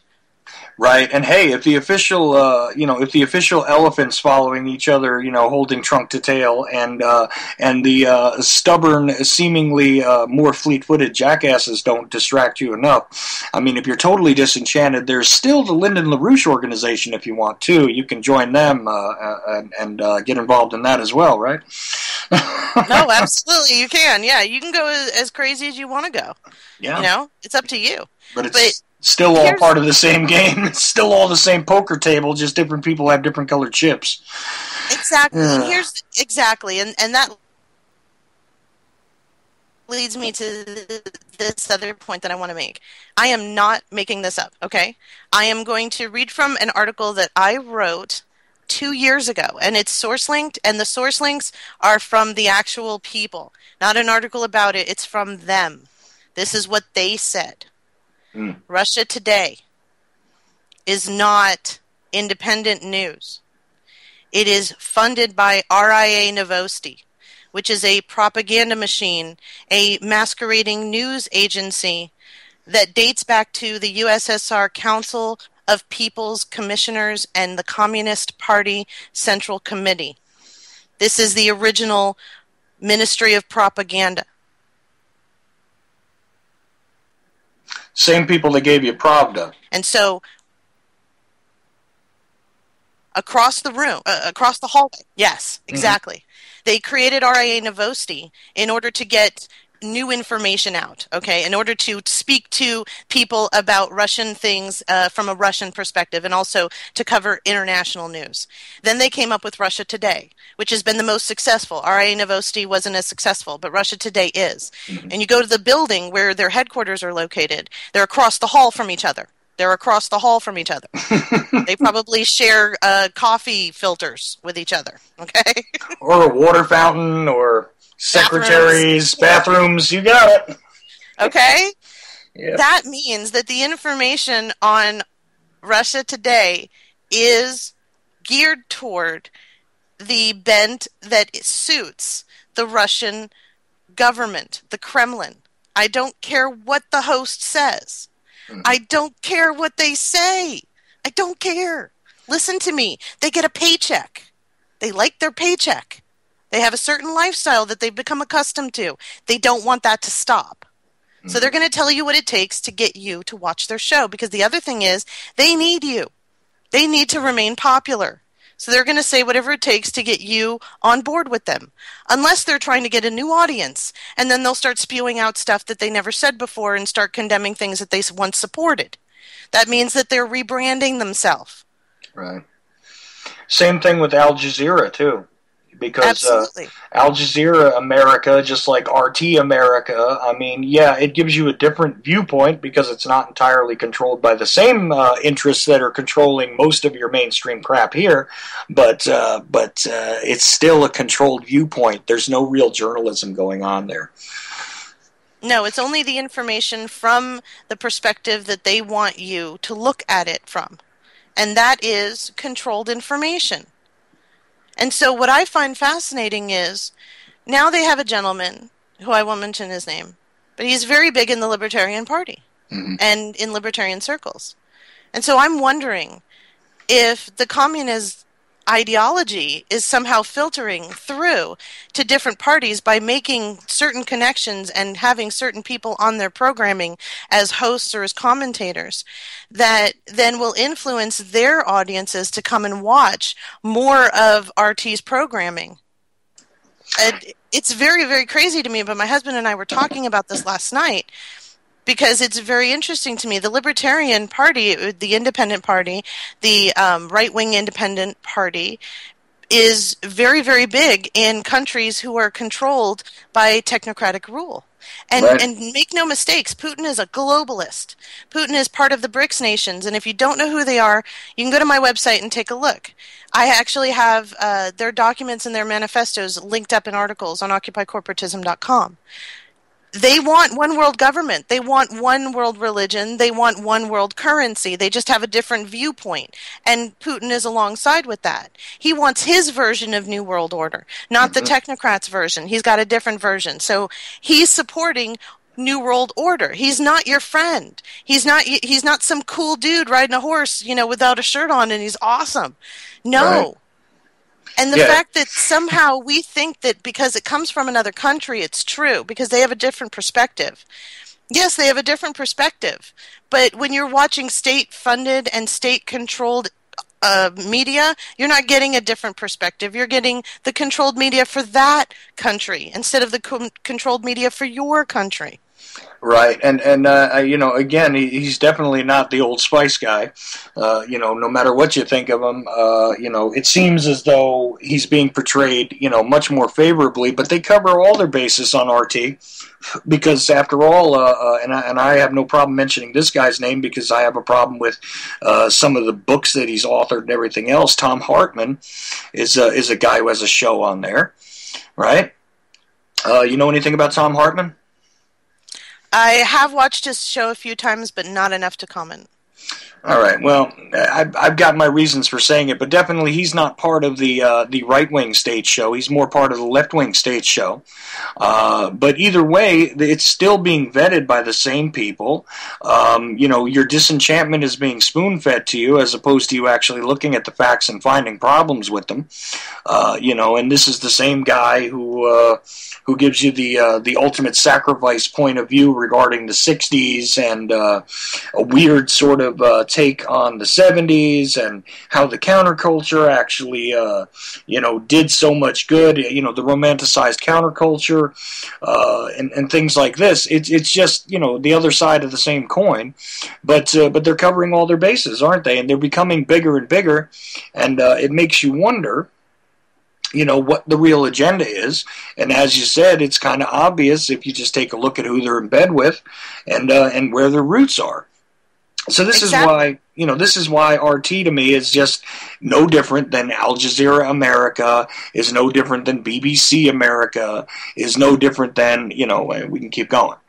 But it's all the same thing. It does seem a little different because it's not the same constant repetitive stuff that you get on our alphabet soup necessarily.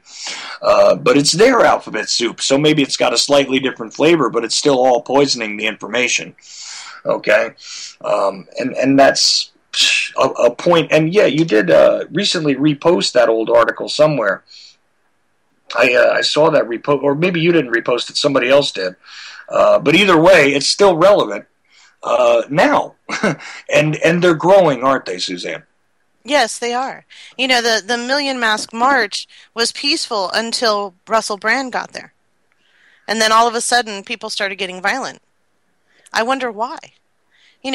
Russell Brand is an actor and a comedian. Mm-hmm. And he's coming out with a film called Brand Inc. And that film is about his last 5 years. The film is him rising up from comedian and actor to political activist to thought leader guru. This is a joke. This is a script that he has been having people film and put together in post-production to be put out next year about him doing this. This is not real. Yeah, it's what was the name of that film? I can't even think of it now. The guy who's from some country that doesn't exist. The same kind of thing happening, right? I mean, God, I'm so out of Borat? There we go. I couldn't think of it, but it's pretty much the same deal, isn't it? Because this is supposedly a legitimate cultural expression, but it's really just a big joke. Well, yeah, just recently I saw Alec Baldwin and Russell Brand sitting down with Max Kaiser. And they were talking about the inequality of wages and how we should raise the minimum wage. And there were differences of opinion, and they were talking about what the worker goes through. And it's been a long time since Alec Baldwin had a day job, okay? It's been a long time. And Russell Brand, too, okay? They probably don't remember what it was like to work a 9-to-5 or any type of retail job, especially in any food industry where it's absolutely disgusting. Alec Baldwin, did he have any? I'm trying to think about his history. I mean, it used to be out there. I'm trying to think if he actually ever did hold a day job. Did he? I'm pretty sure that he did. Yeah. I know that he comes from a wealthy family, but I'm pretty sure that he had a job at the local pizza joint, bussing tables when he was a teenager. I'm pretty sure he did. Oh, okay. I just wasn't aware of that because I have no memory of him actually being part of a regular workforce at some point in his bio. So. No, he comes from good stock, and all of his brothers, they have an open door to where they are today. Absolutely. But here these two are talking about the plight of the worker and how corporations are horrible. And so Max Kaiser mentions why they're on the show.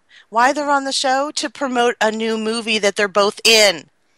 Oh, so here's this conversation they've been having for 15 minutes, talking about issues that are important to you that they don't deal with.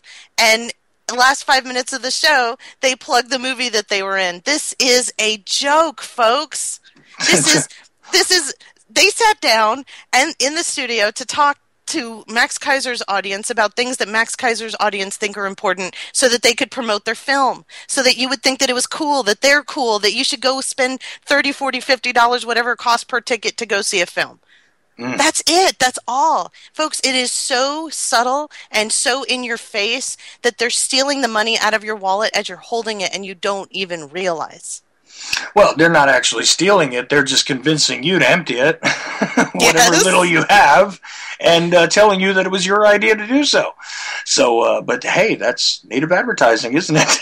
Yes, that is how easy it is. They have these shows so that they can promote things. They sit down and talk about issues that might be important to you so that they can promote and so that you can buy their products. That's all it is. The last 5 minutes of the show or 10 minutes of the show when they talk about this new film that they're in and how fun it was and they show clips of it, that was the whole purpose. of the entire interview. This is not so that you can look up to this person. This is not someone you should be looking up to. No one is your hero. You are your hero. The idea that we look up to celebrities and celebucasters and infotainers as if we know them because we watch them every day. You don't know them. You know their character. They have a character that they put out in public, and it has nothing to do with who they really are. And unless you've sat down and had dinner with them, you don't know them. And the fact that you defend them and the fact that you continually loyally look for their information and quote them and regurgitate it says more about you than it does about them, because it's their job to be up there. They're getting paid to lie to you. Well, everything goes down easier with a spoonful of aspartame and a paycheck, I guess. Yeesh. Suzanne. What is like... we're actually, believe it or not, we're down to less than a half hour left. Okay, so I know there's always nagging stuff that I usually lead you away from during these discussions, but I think I was leading you into things mostly tonight. What is on the top of your list right now of what you're working on? Because I know a lot of times you link back to your own articles because you have to add on, because you've discovered new things. And what today or in the past couple of days has been, among the most relevant things that we haven't covered yet? The fact that they're rebranding autism. They've come up with a new name for it. There was a study that came out, and a lot of you saw it. It was out of Denmark, and it was talking about Danish children, 33% increase in reported autism spectrum disorders within the last couple of decades. They studied kids from 1980 to 1991, and they showed that in 1995, 3,956 children were diagnosed with autism after the changes in the DSM were made. So, since the DSM broadened the autism spectrum disorder criteria, more children were being diagnosed with autism. This goes hand in hand with what the pharmaceutical industry needs in order to keep customers for life. Because if you're autistic for life, apparently, and you have to take their drugs for the entire duration while you're on this planet. But in order to get around that broad rebranding of what autism is, they came up with a new disorder called social communication disorder, SCD. And this is defined as a synergistic emergence of social interaction, social cognitive abilities, and pragmatics, including verbal and nonverbal, with respect to language processing, and it includes the autism spectrum disorder, specific language impairments, learning disabilities, language disabilities, intellectual disabilities, developmental disabilities, attention deficit disorder, and traumatic brain injury. So linking all of those together, now you have social communication disorder. So you might actually see less diagnosis of autism and a rise of social communication disorder, which is just another way to rebrand autism and these other disorders and give out more pills, keep people sicker longer. Well, yeah, and of course, all of those symptoms that you just listed, I'm pretty sure fit right into the criteria for methyl mercury poisoning as well, and of course fit into the autism spectrum. I mean, they have been rebranding and expanding this stuff in the DSM for a while, but of course, we're just crazy that this is not actually happening. I mean, and look, I'm not saying that there isn't an increase in damage being done to children. There is, but they've also expanded the definitions, and now they're rebranding it with a whole new name. I don't understand how that differs from what used to be called autism. I don't understand how that differs again from methyl mercury poisoning, which how do you get that? But anyway, well, the DSM-5 says that my daughter is turning 4 next month and she's still having tantrums. So according to the DSM-5, my daughter has a bipolar disorder and she should be on Zoloft. Oh, boy. Yeah. And it's like ODD. Oppositional defiant disorder. This was something that was relatively unheard of until what, 20 years ago? Oh, even less. I don't remember ever hearing that phrase until I was an adult, almost before I had children. But before, it was called being a teenager, or being stubborn, or being hard-headed.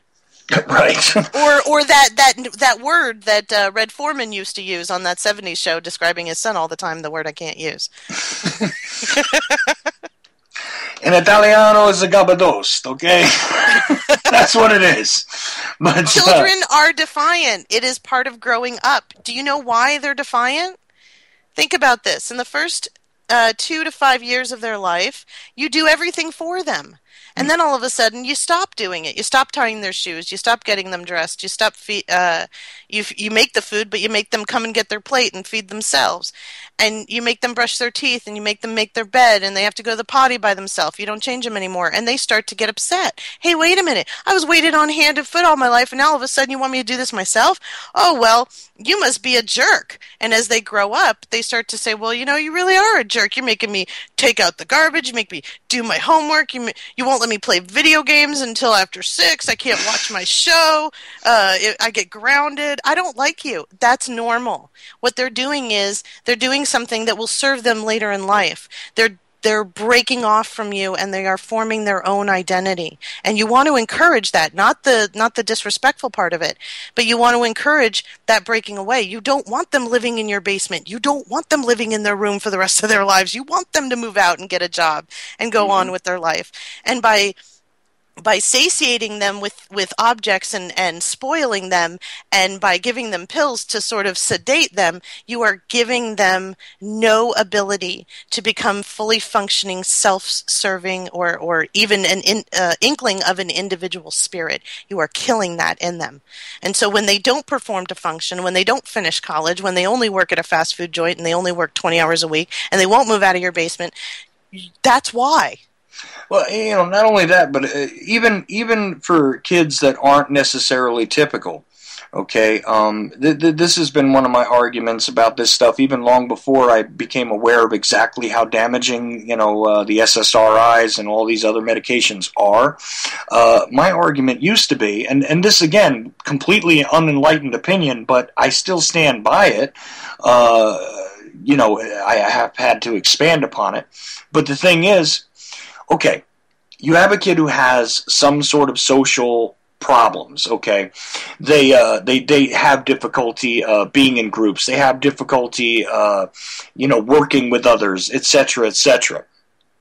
If you medicate them, and let's just say the medicine doesn't do any damage. Let's just say that for a second. You medicate them, you have not taught them anything.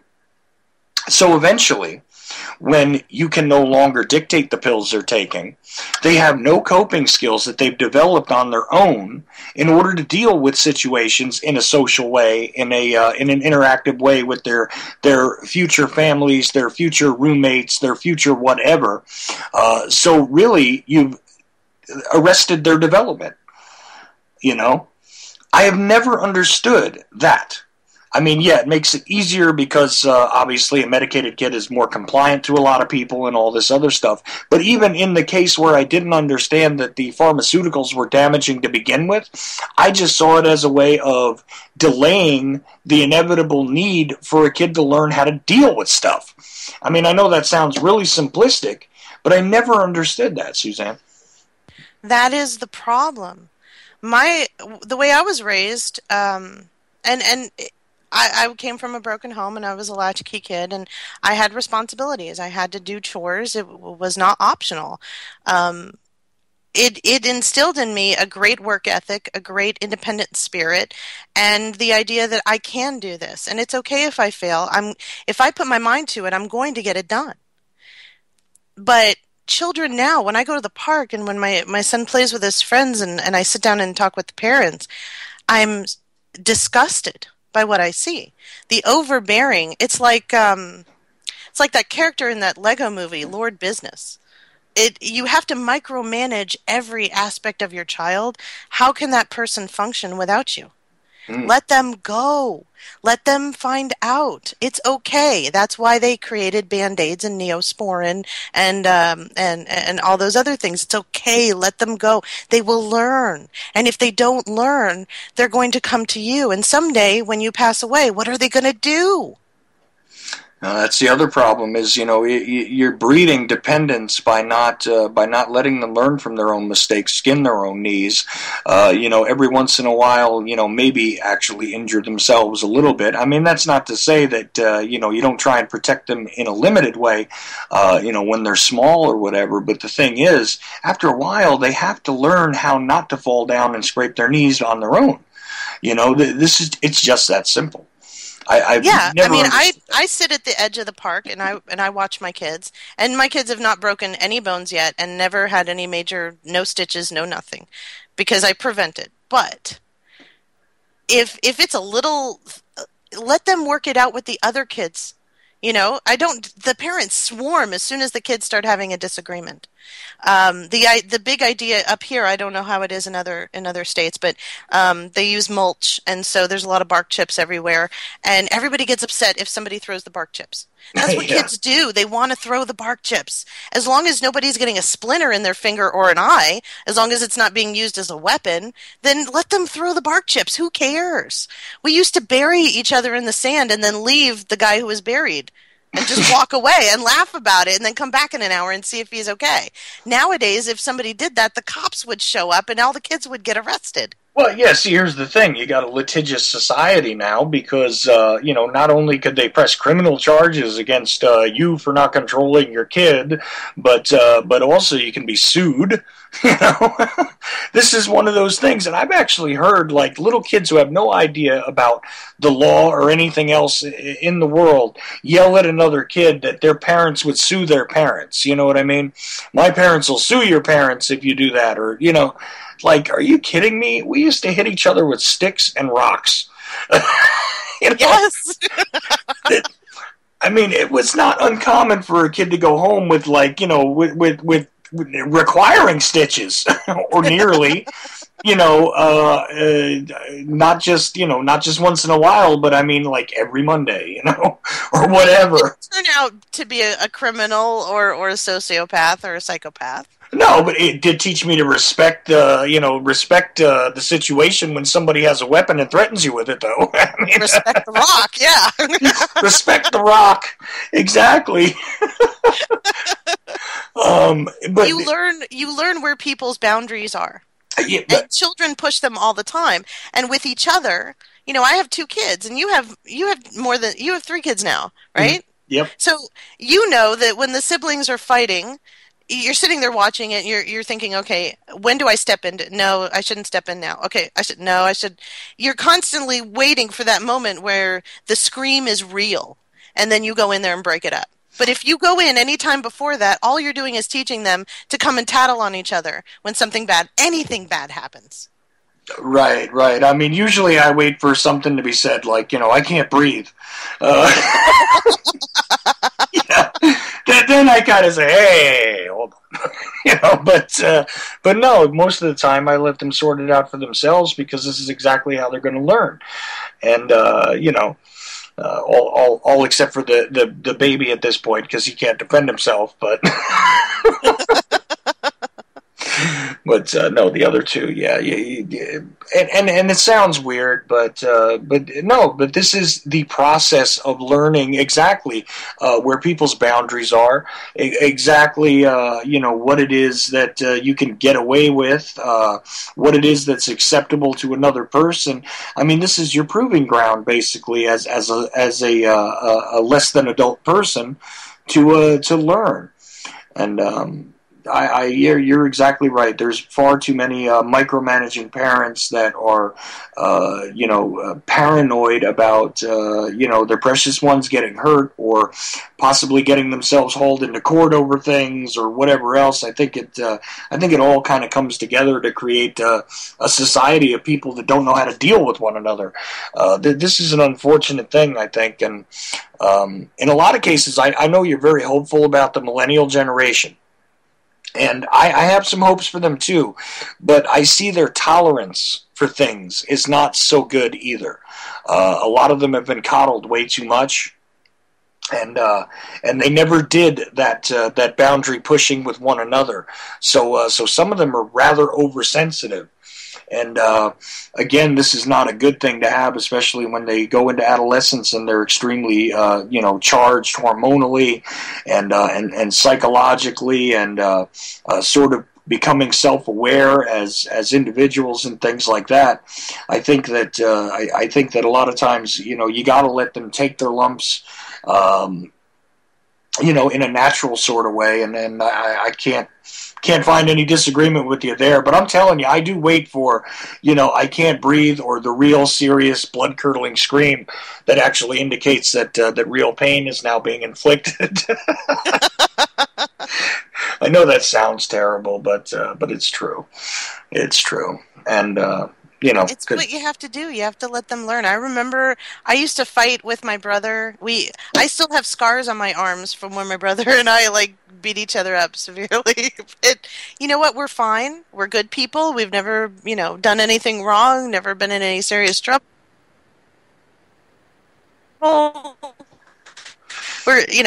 That's how you learn, like I said, how to deal with people. And if you don't learn that, well, then you either become dependent, or your reactions become overreactions because you don't know how to control. Does this warrant me to go completely Al Pacino, or is this okay that I could just be calm and cool, collected, and walk away from this? Mm-hmm. Exactly. We've only got about 10 minutes left. Just so you know, and for everybody who's listening, obviously, go to OccupyCorporatism.com, theUSIndependent.com, and what was that other website? I have BeyondCBD.com. This was the brainchild of my husband and I, because we realized with what I do with Occupy Corporatism, bringing facts and evidence to show what is actually happening, it was important to me, after studying what CBD can do for you and what it's been shown to do, and the fact that when the U.S. government patented it in 2003, it says on the patent, use for cancer treatment. Okay, so we know that this is a heavy-duty big thing. It's also a preventative measure. If you want to take a little bit every day, there's no toxic level. You can't OD on the stuff, and it's not going to make you sick. But what will make you sick is using these Canaway products and using these hemp meds products and using these snake oil salesmen's products that have substandard material, or they claim that there's 200 milligrams in the bottle when there's actually only 9 milligrams or 42 or 0, and all of that is documented on my website. So my husband and I started BeyondCBD.com. All of the items on BeyondCBD.com are laboratory tested, certified laboratory tested. Everything is in there, the ingredients, the milligrams. It tests out exactly what it claims by the manufacturer, and we've spoken to the manufacturers and the companies that sell them. We know them, and so we've agreed to put their products up on our website. We've got more products coming. My husband is involved with this brand new product, and this is not for everyday people. This is for commercial. So if you sell CBD, or if you manufacture CBD and you're listening to the show, this is for a pure crystalline CBD. This is no THC involved, period. This is pure crystalline CBD. It actually looks like white sugar. It is 99.7% zero heavy metals, zero toxicity, zero THC. And this is a product that if you're manufacturing CBD, you can stop using that hemp paste that is substandard and start using this product. So you can get in hold of my husband, David Posel, at posel@msn.com, POSEL @msn.com, or you can go to David Posel LinkedIn page and you'll see contact information for him there. This product is going to change the way that CBD is sold, and hopefully will put corporations like medical marijuana, hemp med PX, and Canaway out of business. Get the Wolf of Wall Street out of CBD. But until then, if you go to beyondcbd.com and you need this for any medical treatment or just because you want a preventative measure, All of these are products that we sell are laboratory tested, and the laboratory results are on the website. So you can click on the PDF and you can read them yourself. And they're all current certified. And as soon as they expire, we'll have another independent lab conduct a test, and we'll re-up the sale. If it doesn't test out, then we'll take the product down off the website. And we're currently getting laboratory tests back right now for other products that we want to offer. But for right now, we have about 5 products on our website, and that tells you that there are a lot of products out there that people are purchasing for CBD, and it's not what you think it is. So if you go to beyondcbd.com, if you go to Why It Matters, you can click on email information for myself or my husband, David Posel, and all of the information, like I said, is there on the page. If you click on any of the products, you can click on the PDF and read the current laboratory test. Because for me, I think that it's important to make an informed decision, especially if you're, buying something, a customer at that point. You want to know exactly what you're buying. You don't want to buy a dozen eggs and come home and open the box and there's 3. So, and since you can't do that with CBD, you can't come home and open the bottle and say, oh, there's only 3% of CBD when there should be 200% or whatever. You can't test that unless you take it to a laboratory, and you're not going to spend $5,000 to have that done. So you're trusting that company to do what they say that they're doing. And unfortunately, the majority of these companies are selling snake oil because they want to make a profit right now. That's why the Wolf of Wall Street is involved with Hemp Meds PX and Canaway, because he wants, and by the way, he also has contracts with the United States government to sell his version of cannabidiol to the U.S. government. So there you go. And that's the guy who runs Canaway. And isn't that awfully telling? Because as usual, the larger corporate dogs that run in that particular show always are to be questioned. And this is the point. That's why I absolutely love the name of your website to start with. Anyway, Occupy Corporatism.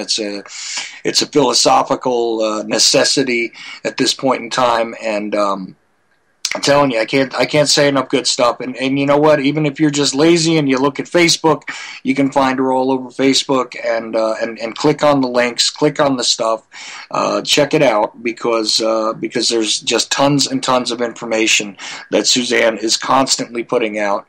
And like I said before, I mean, I have her as an administrator on my page for news. So there you go. Thank you. I really thank you for spending this time with me. I know we wind up going in all different directions, and it's always an odd conversation with me, but it's cathartic for some people because I love it. You get to say things here that you don't necessarily get out on a lot of other platforms. Let's just say. Yes, and I don't get to make stupid jokes. I have this reputation that I'm very serious, and I am very serious. I'm very serious about what I do, but not too many people know that I actually like to laugh and joke around, and so I get to do that on your show. So it's cathartic for me as well. And I do appreciate it, believe me, because look, every once in a while I've got to interject some jokes in here. I mean, it's not all about the seriousness of the information. And to be honest with you, it gives you an overload if all you do is focus on the negative. I can't get through a broadcast without cracking some sort of joke or making some sort of remark, in jest in one way or another. I'm often called sarcastic, but what can you do?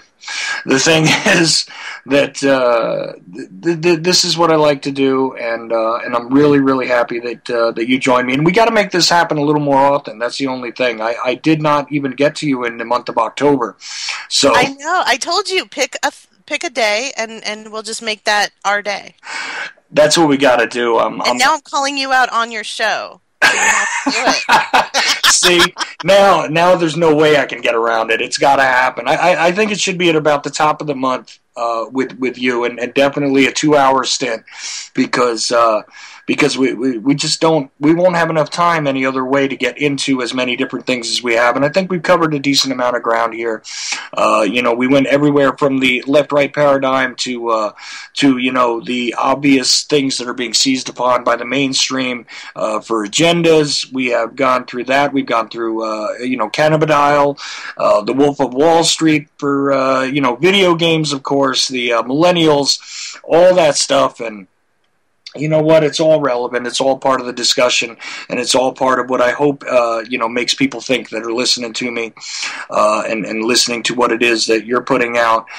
Because at the end of the day, we do want them to think for themselves. We do want them to understand the world around them in a better way, not necessarily buy all of the garbage which is being sold to you on the mainstream. One way or another, you're paying for it, and of course, it's all part of a different agenda other than getting at the truth about things, and that is what I'm about, is getting to the core of the truth through all of the nonsense that has been piled on top of it. And it is sad that we have to do this ourselves, but at the same time, I think you're right. The citizen journalist is definitely the necessity in this time. It's not even an option or a fashionable thing that people need to participate in. It's a necessity if you want to have any sort of semblance of the reality of the world around us. So, absolutely.